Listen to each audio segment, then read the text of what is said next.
Hi.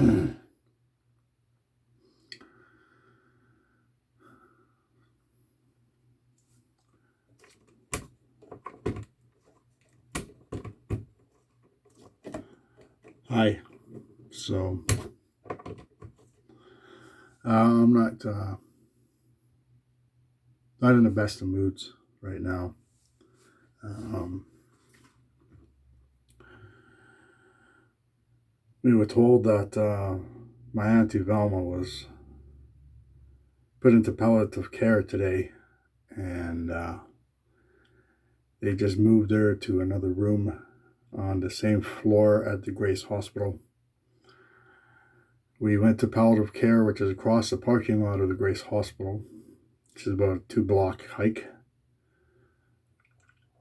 And the people at palliative care wouldn't help my mom, who was 76 years of age.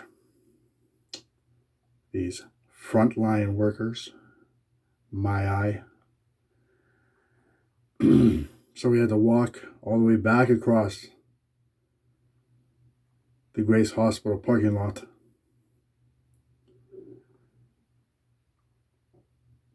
And all the way from the north end, because we had to switch 2 buses, from the north end to the Grace Hospital.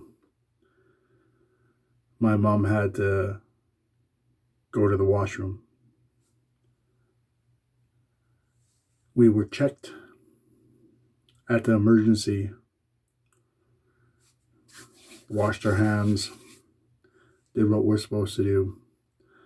And there's a washroom at the other checkpoint, behind the checkpoint at the Grace Hospital. They were very belligerent, very irritated that my mom busted through the COVID-19 line because she had to go over to the washroom, they said. So I picked up my device, I picked up my phone, and I started recording. My right to do so. And I posted that recording on Facebook, and I'm going to post it on YouTube, about these so-called frontline workers and the indifference that ensued almost automatically after I stopped recording. It was a 32-second bit of recording that I did about the nurses and about, how fabulous they are until they saw who I was. Indigenous, Aboriginal, Native, Indian, what may. And how the ignorance ensued just like that with these so-called frontline workers that everybody's praising so much and honking their horns at, until you actually witness the racism and the indifference. These were there to see my 79-year-old auntie who has cancer and a broken leg. And just because I picked up my device, they said it was against the law. I should have recorded it, but the security was on me like that. To there, on both sides of me. Escorted me out. I said, I used to be an LPO. And I said, I know my rights. Oh, well, that's good. Yeah, that's your right. And I said, you don't need to tell me about my rights. I know my rights. I don't need someone like you, a rent-a-cop, telling me my rights when I already know my rights. I said, I used to be an LPO.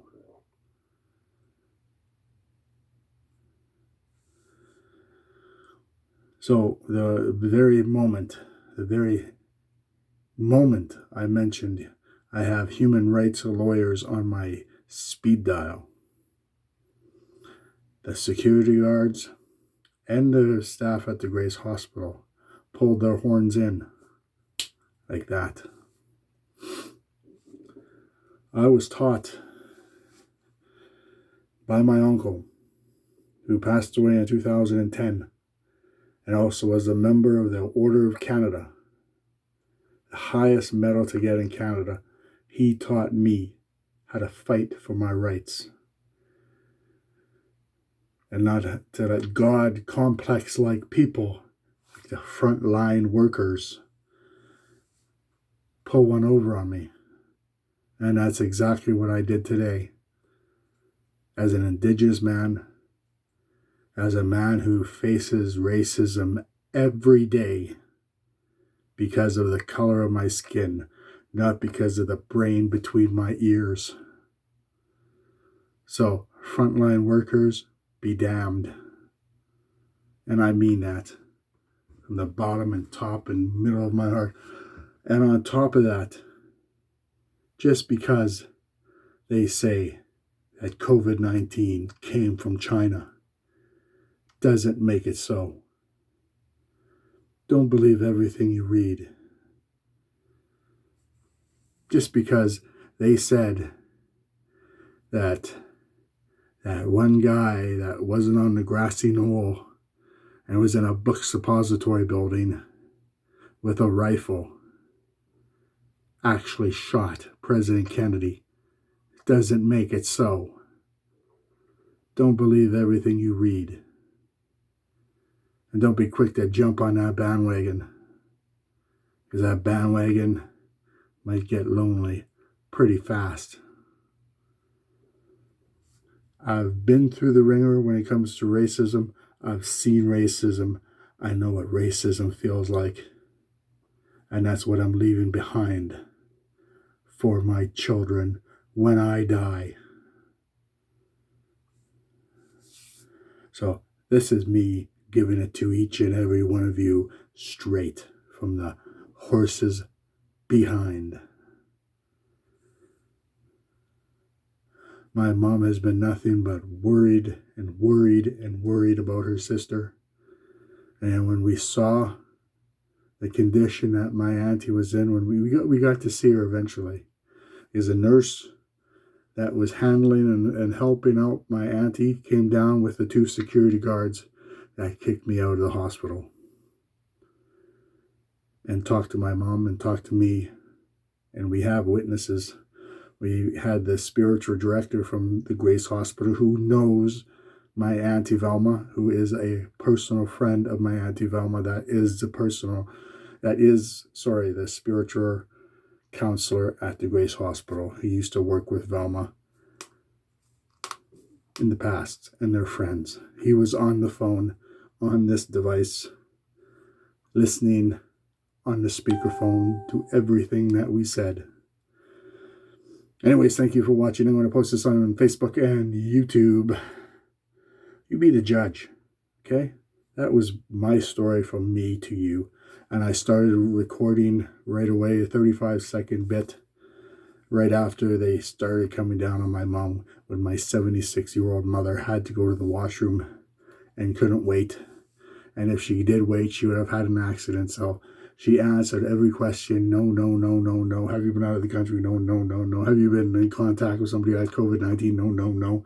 Have you had the symptoms? No, no. I have to go to the bathroom. And she went like that with her cane. I have to go to the bathroom. And that's not being belligerent. They called me belligerent for picking up my recording device and recording them because it was against the law.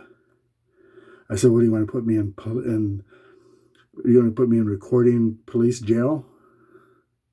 So thank you. That's my rant for the night. I'm very, very passionate, especially when it comes to my family. Thank you for putting up with me. I do appreciate each and every one of you, and this is we're going way past almost 9 minutes, so I'm going to cut it short. You don't have to listen to my ranting and raving anymore, like a raving lunatic, as they called me in the Grace Hospital when I turned my recording device off, and before I knew it, I was surrounded by security guards. I used to be an LPO. I know how the system works, and I know my rights as an Aboriginal man.